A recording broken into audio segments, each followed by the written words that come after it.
Hi, this is Grandma Laurie. Today's story is The Mouse Family Move-In.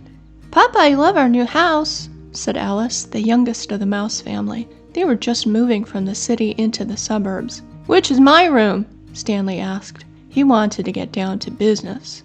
"Don't worry about that now, kids," said Mrs. Mouse. "We need to get you enrolled in your new school." The kids groaned. "Come on, we're going to the school," Mrs. Mouse said. "By the time we get back, Papa will have everything in the proper room. It'll be a big surprise." On the way to school, Stanley teased Alice. "I'm not touching you," he said, putting his finger just centimeters from Alice's face and arm. "Mama, make him stop," whined Alice. Mrs. Mouse looked over and said, "Stanley, if you don't stop, I'm going to make sure Papa sets your room up in the closet."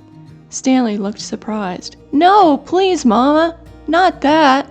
Meanwhile, Mr. Mouse was back at the new house, unpacking boxes and setting up the rooms. "Phew," he said. "I didn't realize we had this much stuff." At the school, Mrs. Mouse and Alice were introduced to Alice's new teacher, Mrs. Hamwell. "It's nice to meet you, Alice," Mrs. Hamwell said, kneeling down to look Alice in the eye. "I'm looking forward to working with you for the rest of the school year." Alice smiled.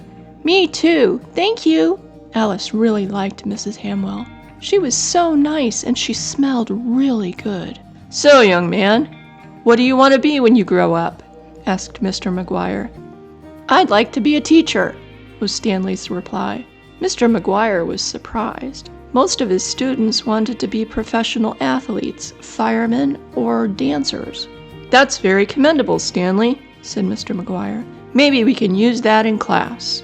On the way home, Stanley said, "I think I'm going to love being in this school. Mr. McGuire even wants to use me to help younger students who are having trouble." "That's wonderful," said Mrs. Mouse. "I guess he really knows talent when he sees it."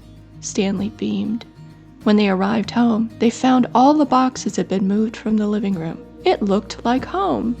"Where's Papa?" asked Alice. "Let me go see," Mrs. Mouse said. Mrs. Mouse walked into the kitchen and found a note Mr. Mouse had left. "Hi, sweetie. I ran out to get some food for dinner and breakfast tomorrow. Be back soon. Love, Herman." When Mr. Mouse returned, he said, "Let's eat." He was holding several bags of groceries, including a bag of food from their favorite fast food restaurant. As the family ate dinner at the table, Alice said, "I think I'm really going to like it here." "Me too," said Stanley. "I can't wait for school on Monday." Mr. and Mrs. Mouse just looked at each other and smiled. This has been Grandma Laurie. Thank you so much for joining me. I hope you enjoyed this story. Make sure to like, follow, subscribe, and share so I can continue bringing great stories. Thank you.